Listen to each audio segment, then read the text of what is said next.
most terrifying personality in psychology isn't NPD. It is Machiavellianism. Have you ever met someone who seemed to understand you better than you understood yourself? Before you even said it, they already knew what you needed, what you were afraid of, what you deep been carrying around since you were small and never told anyone about. And it felt like, finally someone sees me. The relationship moved fast, but it didn't feel fast. It felt like everything was clicking into place. Every response was right on time. Every gesture was exactly what you didn't know you were waiting for. You thought you found the person, but somewhere along the way, something shifted. Not one big thing, no shouting, no dramatic betrayal. Just a feeling. A slow, quiet sense that something was off. Guessing yourself. Feeling like you weren't good enough. Too sensitive. Too needy, too much. And then you started feeling ashamed of the fact that you felt uneasy at all.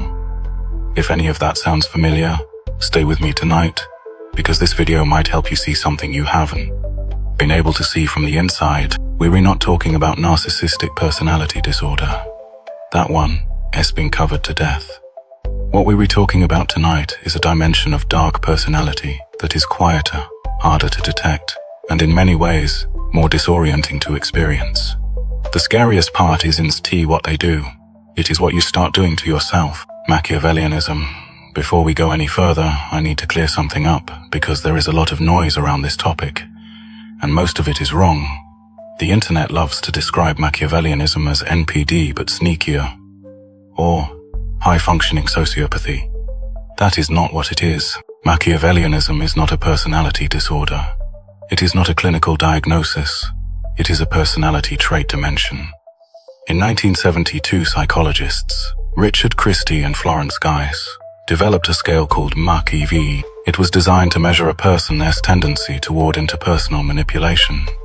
The name comes from Niccolo Machiavelli, the 16th century Italian political thinker, who wrote essentially a wise ruler doesn't need to keep his promises. He just needs to make people believe he keeps them. What Christie and Geis found was that in the general population, there are people whose entire interpersonal operating system runs on that philosophy. It is not rare. You've worked with one, you've dated one, you might have been raised by one, and the core of that operating system isn't rage. It is grandiosity. It isn't fearlessness. It is three things: strategic manipulation, a cynical worldview, and a cold prioritization of outcomes. Let me break those down. Strategic manipulation. These aren't impulsive controllers. A narcissist might explode because their ego took a hit. Someone with antisocial traits might hurt you on impulse. But a Machiavellian's manipulation is planned, long game, goal-oriented. They think about relationships the way a chess player thinks about a board. Every move has a purpose. Cynical worldview. At a fundamental level, they don't believe unconditional goodwill exists between people.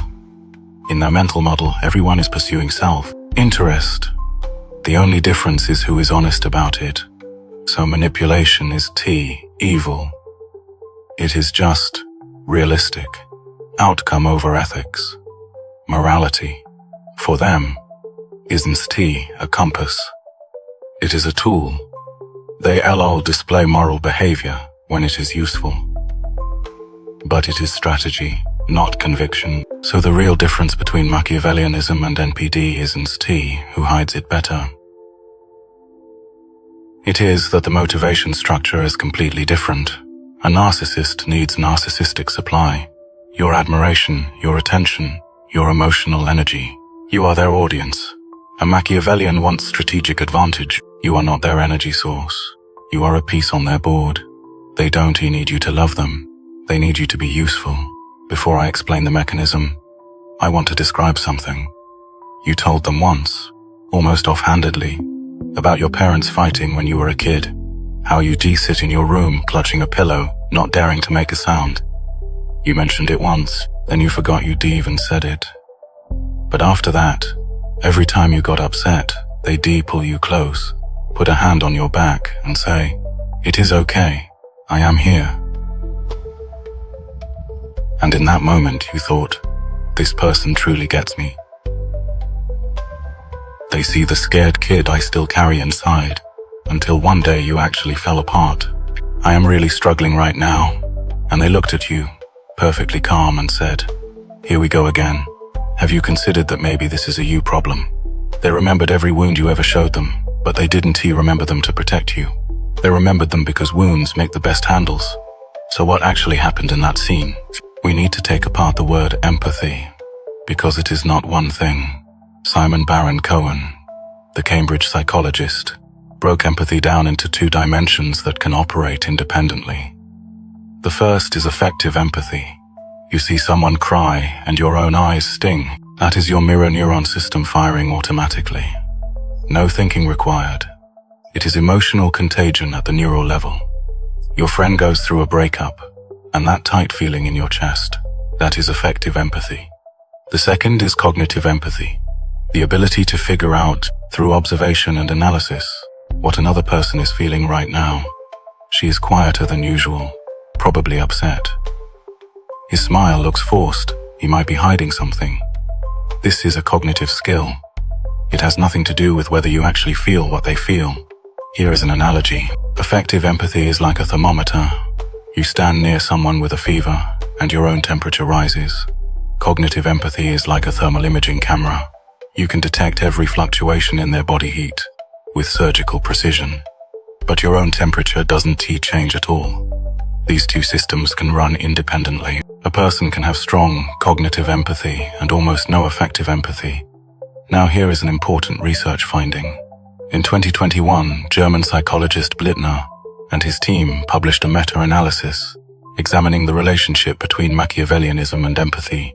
Their conclusion: Machiavellianism is negatively correlated with both cognitive and affective empathy overall.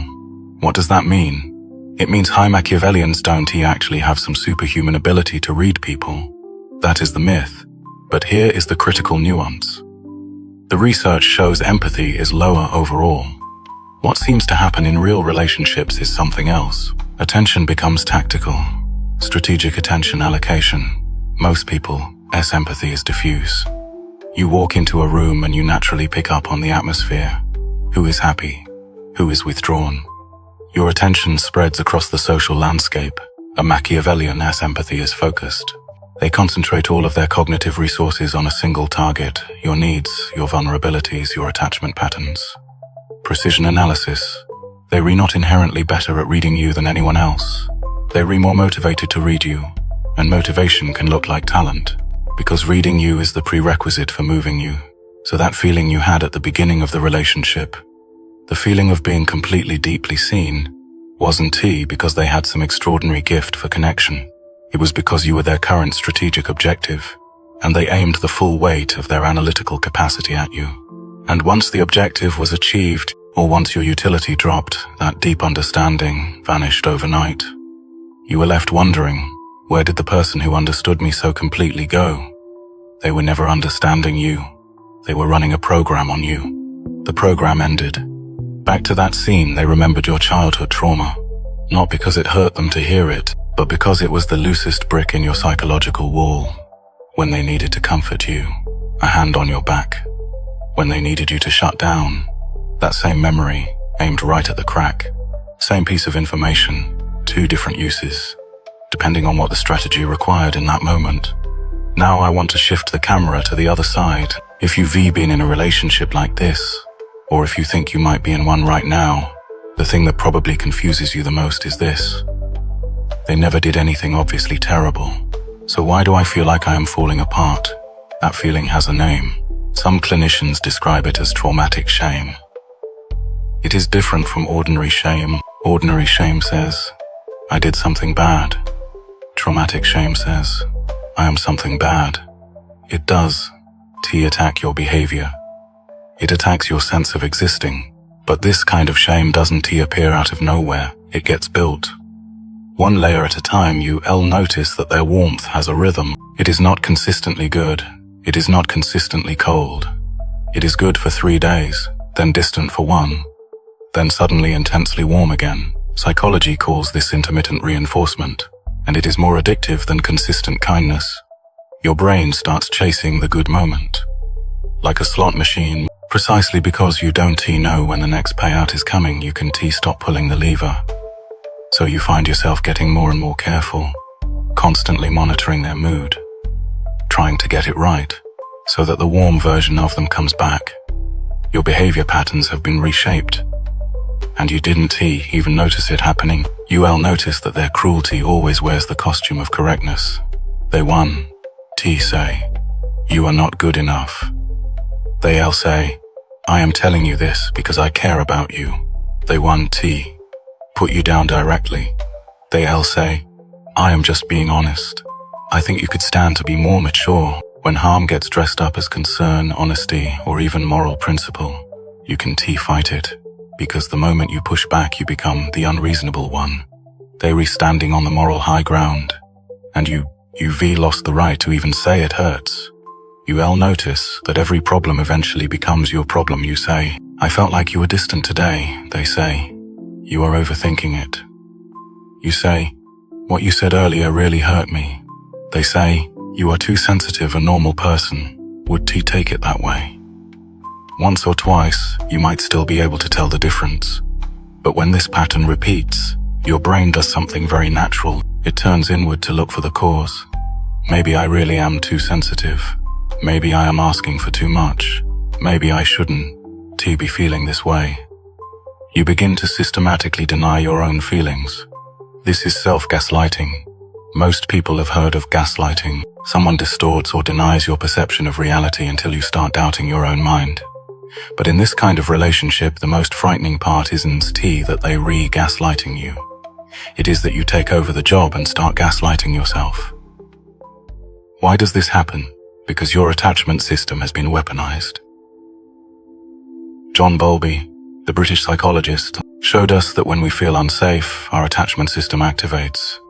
We instinctively try to preserve the bond with our attachment figure.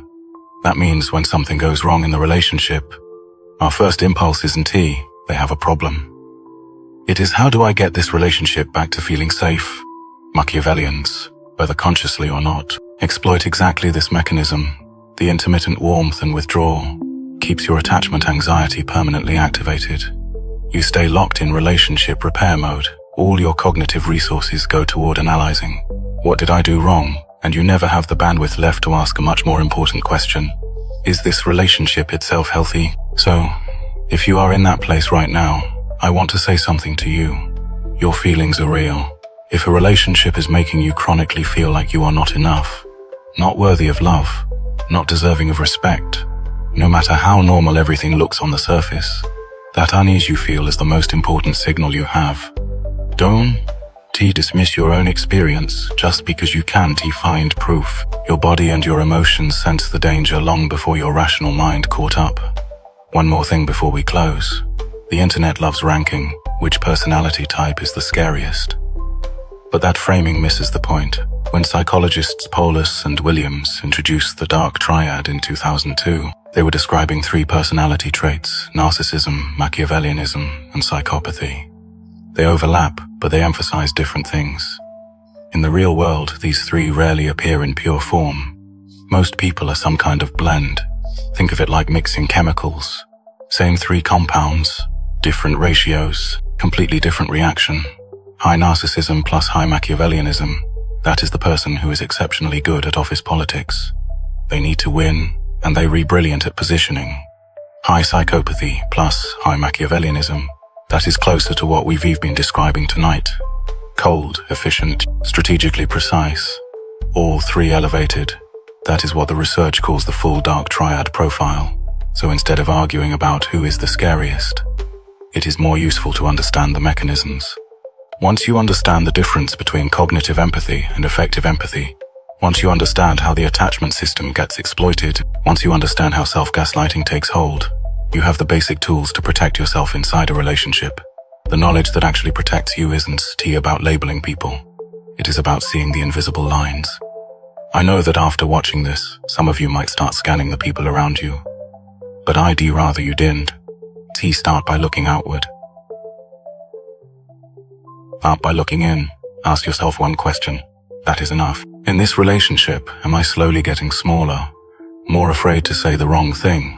more reluctant to express what I need, more practiced at swallowing what I feel?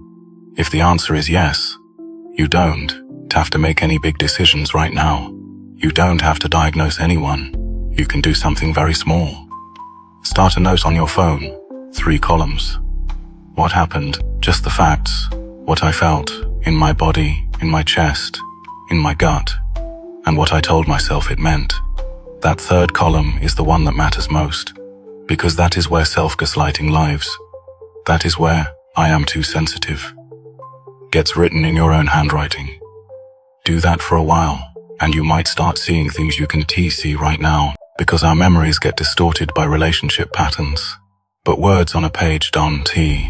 One more thing, if you ever need it, I hope you remember this sentence. You can disagree with what I feel, but you don't get to tell me it doesn't exist. That is not confrontation. That is a boundary, and a boundary is the most basic form of protection you can give yourself. I am Nim. I'll see you next time.